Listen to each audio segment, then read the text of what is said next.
नमस्ते दोस्तों, आज मैं आपके लिए फिर एक और वीडियो लेकर आया हूं जो आपके क्लास 12th के लिए बहुत महत्वपूर्ण है। आज हम हिंदी व्याकरण के कुछ ऐसे पहलुओं पर बात करेंगे जो न सिर्फ आपकी परीक्षा में अच्छे अंक लाने के लिए जरूरी हैं, बल्कि हिंदी भाषा को सही और सुंदर तरीके से समझने के लिए भी बहुत आवश्यक हैं। व्याकरण किसी भी भाषा की नींव होती है और इसे समझे बिना हम उस भाषा को ठीक से सीख नहीं सकते। तो चलिए इस यात्रा को शुरू करते हैं। दोस्तों, एक बहुत ही जरूरी बात ध्यान से सुनिए। अगर आपको इस चैप्टर के सभी क्वेश्चंस और आंसर्स की पीडीएफ फाइल चाहिए तो वो मेरे टेलीग्राम चैनल पर अवेलेबल है। आप वहां से इस चैप्टर के एमसीक्यूएस और उनके आंसर्स डाउनलोड कर सकते हैं। टेलीग्राम चैनल का लिंक आपको डिस्क्रिप्शन में मिल जाएगा। वीडियो देखने के बाद वहां से पीडीएफ जरूर ले लेना, ओके? अब चलिए हम अपने टॉपिक को आगे समझते हैं। सबसे पहले बात करते हैं संधि की। संधि का मतलब है मेल।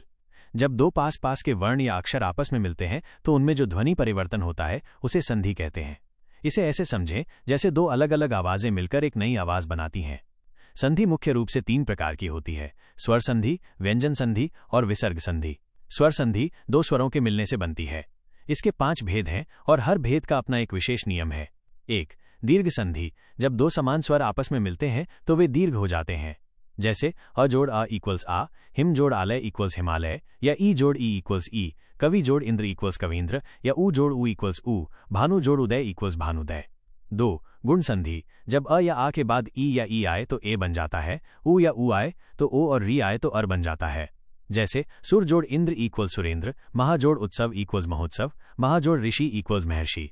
3. वृद्धि संधि। जब अ या आ के बाद ए या ए आए तो ए हो जाता है और ओ या औ आए तो औ हो जाता है, जैसे सदा जोड़ एव इक्वल सदैव, महा जोड़ औषधि इक्वल्स महौषधि। 4. यण संधि। जब ई ऊ या री के बाद कोई असमान स्वर आए तो क्रमशः य, व और र बन जाते हैं, जैसे अति जोड़ अधिक इक्वल्स अत्यधिक, सु जोड़ आगत इक्वल स्वागत। 5. अयादि संधि। जब ए आय ओ या औ के बाद कोई असमान स्वर आए तो क्रमशः अय आय आव आव बन जाते हैं, जैसे ने जोड़ अन इक्वल्स नयन, प जोड़ अन इक्वल्स पवन। व्यंजन संधि। व्यंजन का व्यंजन या स्वर से मेल होने पर होती है। इसके भी कई नियम हैं। उदाहरण के लिए, किसी भी वर्ग का पहला वर्ण यदि किसी स्वर या वर्ग के तीसरे चौथे वर्ण से मिलता है तो वो अपने ही वर्ग के तीसरे वर्ण में बदल जाता है, जैसे दिग जोड़ गज इक्वल्स दिग्गज। एक और नियम है, जब त के बाद ल आता है तो त भी ल में बदल जाता है, जैसे उद जोड़ लास इक्वल्स उल्लास। और विसर्ग संधि। विसर्ग के बाद स्वर या व्यंजन आने पर विसर्ग में जो परिवर्तन होता है उसे कहते हैं।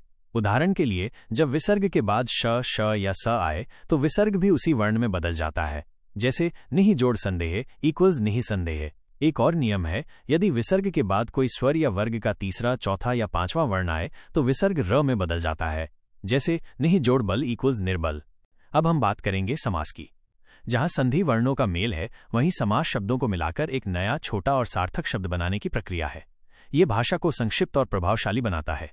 समास के मुख्य रूप से 6 भेद हैं जिन्हें उनके पदों की प्रधानता और अर्थ के आधार पर वर्गीकृत किया गया है।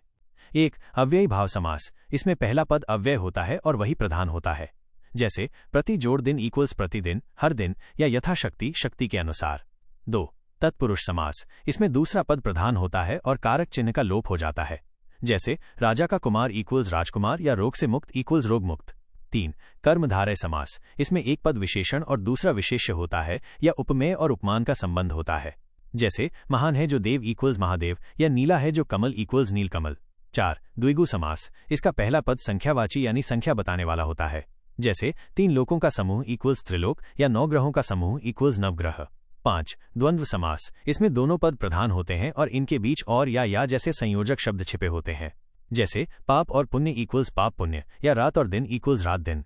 6. बहुव्रीहि समास। इसमें दोनों पदों में से कोई भी प्रधान नहीं होता बल्कि दोनों मिलकर किसी तीसरे की ओर संकेत करते हैं, जैसे नीलकंठ नीला है कंठ जिसका इक्वल्स शिव या लंबोदर लंबा है उदर जिसका इक्वल्स गणेश।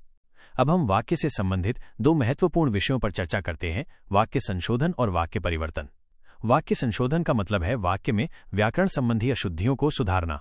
ये अशुद्धियां कई तरह की हो सकती हैं। पुनरुक्ति दोष, रिडंडेंसी, जब एक ही अर्थ वाले 2 शब्द एक साथ आ जाएं, जैसे सारे लोग उपस्थित थे की जगह सभी लोग उपस्थित थे कहना सही है। लिंग वचन संबंधी अशुद्धियां, लड़का खेल रही है गलत है क्योंकि कर्ता पुल्लिंग है तो क्रिया भी पुल्लिंग होनी चाहिए, यानी लड़का खेल रहा है। कारक संबंधी अशुद्धियां, राम को रावण मारा गलत है, सही वाक्य है राम ने रावण को मारा। वाक्य परिवर्तन का मतलब है किसी वाक्य की संरचना को बिना उसका अर्थ बदले बदलना। ये आपके लेखन को अधिक गतिशील बनाता है। उदाहरण के लिए, सरल से संयुक्त या मिश्रित वाक्य में परिवर्तन। एक सरल वाक्य है, वह पढ़कर सो गया। इसका संयुक्त वाक्य होगा, उसने पढ़ा और वह सो गया। और इसका मिश्रित वाक्य होगा, जब उसने पढ़ा तब वह सो गया। वाक्य परिवर्तन का एक और महत्वपूर्ण हिस्सा है वाच्य परिवर्तन। हिंदी में 3 तरह के वाच्य होते हैं। कर्तृवाच्य, जब क्रिया का संबंध कर्ता से हो, जैसे राम पत्र लिखता है। कर्मवाच्य, जब क्रिया का संबंध कर्म से हो, जैसे पत्र राम के द्वारा लिखा जाता है। भाववाच्य, जब क्रिया का संबंध न कर्ता से हो और न कर्म से बल्कि भाव से हो, जैसे मुझसे चला नहीं जाता। अंत में हम बात करते हैं मुहावरों की। मुहावरे ऐसे वाक्यांश होते हैं जिनका शाब्दिक अर्थ कुछ और होता है, लेकिन उनका भावार्थ कुछ और ही होता है। ये हमारी भाषा को और भी प्रभावशाली और रंगीन बना देते हैं।